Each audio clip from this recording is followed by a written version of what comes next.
Like a boss. What's up, ladies? It's Alex from Mindful Attraction 2.0, and today I'm going to be talking to you guys about why it's so difficult to read men, why you find it difficult to understand men, and why you find them so eluding, why it's difficult to read their signs, and why you always get played by them. You thought you knew them until you find out he has 3 kids and a YouTube channel, right? Now, I'm talking about myself. I don't have 3 kids. I have 2. But seriously though, why is that? All right.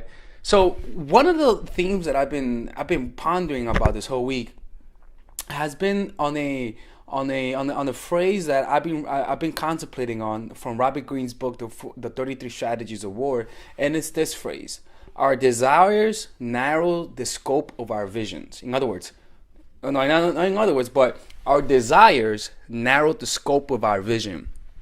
In other words, truly, is that your desire for a relationship causes you to give the person the benefit of the doubt consistently. Don't forget, people, we're having 50% off all of our courses using the coupon code MINDFUL. That means you can purchase Nice Girl, that means you could purchase the psychological game of attraction, and natural chemistry, all at 50% off. So click on the description down below, put the coupon code MINDFUL, and I'll see you guys inside. You sort of go in there not innocent. You sort of go in there in a way like innocent to proven guilty, the perfect man until proven otherwise. As opposed to, I don't know who you are, prove yourself to me. You're making an irrational decision when you just want a relationship, and what fuels you is that deep, intense desire to find happiness through a relationship. What tends to happen is that you begin to develop a shit ton of blind spots. You sort of don't see what's obvious to everyone else. So what you have to do is insert some rationality in order to overcompensate for your lack of rationality. And it's not because you're a bad person or because you're stupid, but because humans are not rational. We are irrational creatures by nature. It goes against our nature to think into the future, even though it goes against our desires. That's why people don't want to think about death, because they want to live forever. But if they think about the ramifications of living forever, they begin to see a very dull and dark future, a future where they're not surrounded by the people who they loved, because we will all experience death. Sorry, anyways, going out of the topic. So what are some possible solutions to fix this problem of losing that scope and that vision of what's important and what's not important? Well, you gotta first become aware of that intense desire to find a relationship, to find happiness in a relationship. Notice when you first started getting with this guy, did you feel a connection you never felt before? Does it feel special?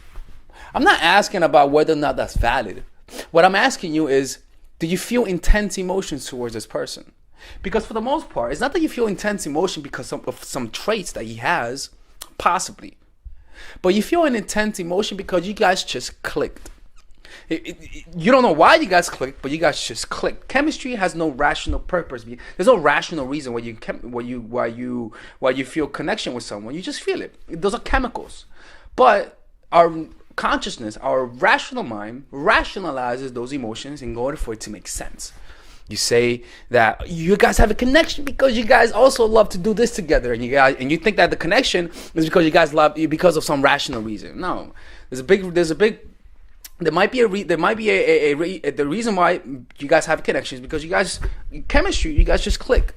But that doesn't mean that if you really look into the hidden cost of being with him, that doesn't mean that emotion should supersede the logic behind the fact that there are some traits in this person that if you really look inside, you'll find it doesn't blend in with your future. It doesn't blend in with what you plan to do in your goals.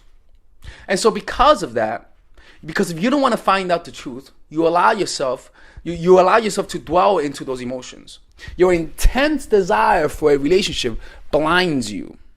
So that's what the reason is, because you have intense desires. And so the guy may show you some negative signs, some signs of him being inconsistent, but because of the emotion they feel is so intense, you say, that doesn't make any sense.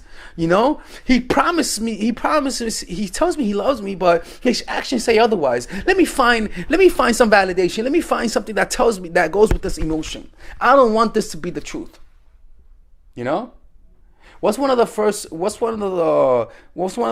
steps in grieving when you lose someone? Denial. A lot of people are in denial. When you have this intense desire for a relationship, you will walk around in denial. A guy will hurt you and you won't see those negative traits because you only focus on the good things. So he'll tell you, baby, but I love you.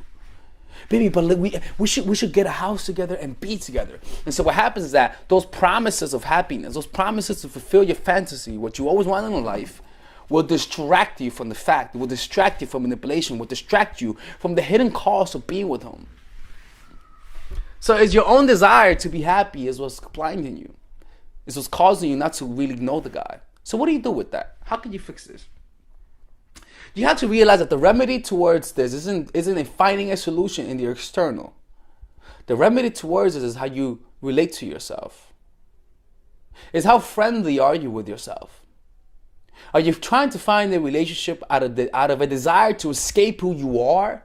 Because being with this person will allow you to experience a new sense of self that's better than this person whom you think you are?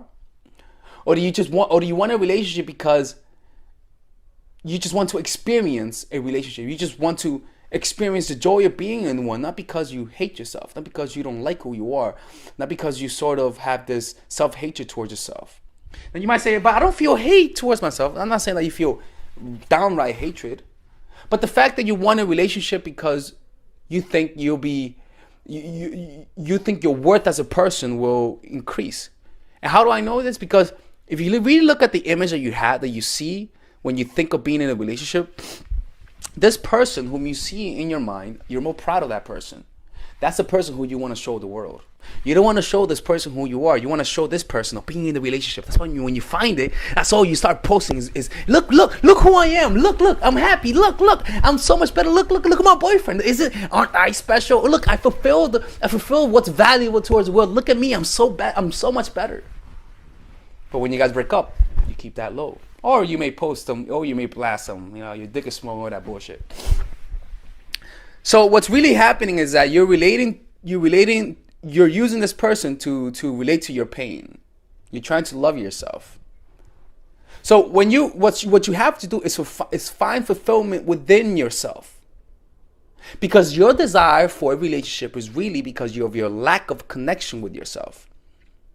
You're trying to connect with yourself through a relationship. So what you have to do is connect with yourself first. How do you do that?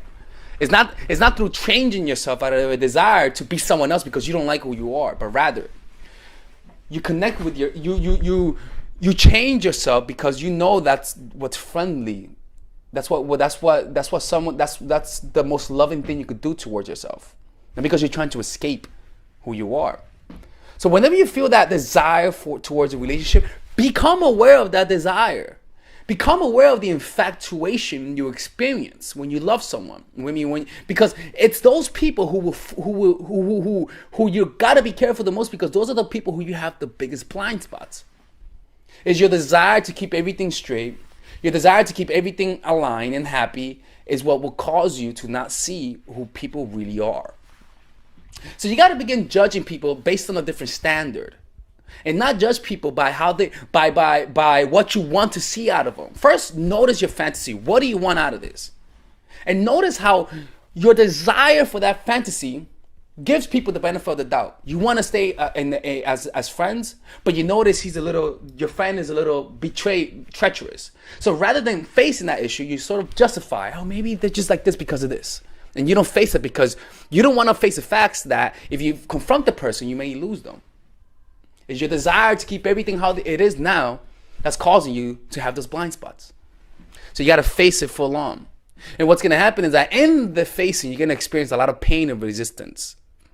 And that pain may lead you towards backing off or even giving them the benefit of the doubt again, because facing them might mean change. It might mean you're having to lose them. And you don't want that because you might experience pain.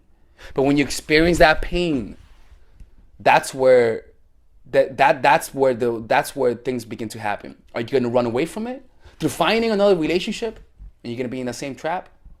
Or are you going to run towards it and face that pain? Be friendly with that pain. Deal with the pain almost as though you're dealing with a child who's in pain. Bring it towards yourself and love it.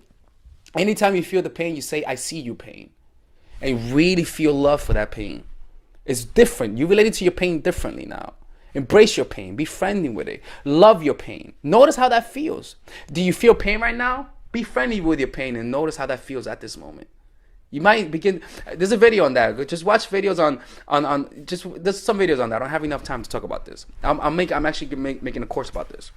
But that's how you do it. And once you're able to see through that, then begin to see. Once you're able to face your pain, what you're gonna notice is that now when you think of the person, you may not think of them with that same bias. And now begin to analyze their behavior. Begin to see them, but not through your desire for a relationship, but from a place of fulfillment. Who are you? I'm trying to get to know you. Don't try to project a fantasy. Get to know them. That's a different approach. You see what I'm saying? Because when we're with someone, where we just want them to pass. We just want them to pass. We don't want to deal with the struggle of having to find out that you're not compatible. Because what may happen is that you may have to keep searching, and searching is painful. Not in this case. Go towards your pain. Experience what you don't want to experience. And your perception of the world will be a lot clearer.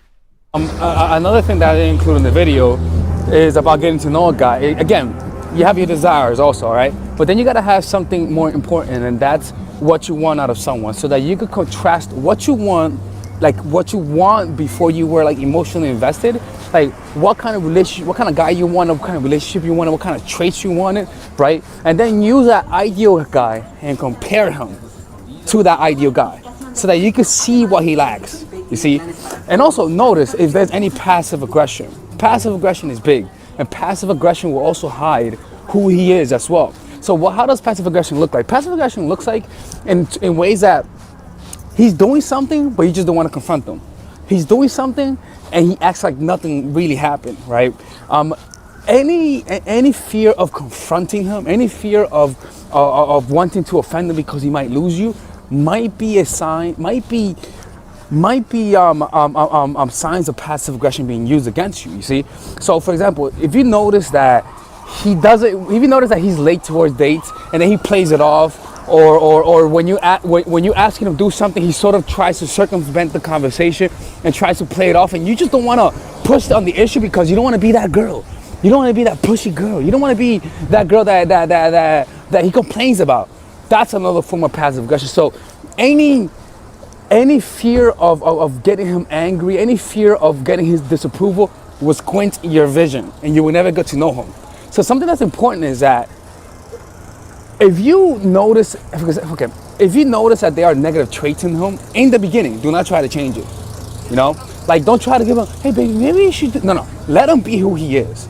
You know, stop trying to fit him in your own model of what a perfect man. Let him be who he is, and see where it goes.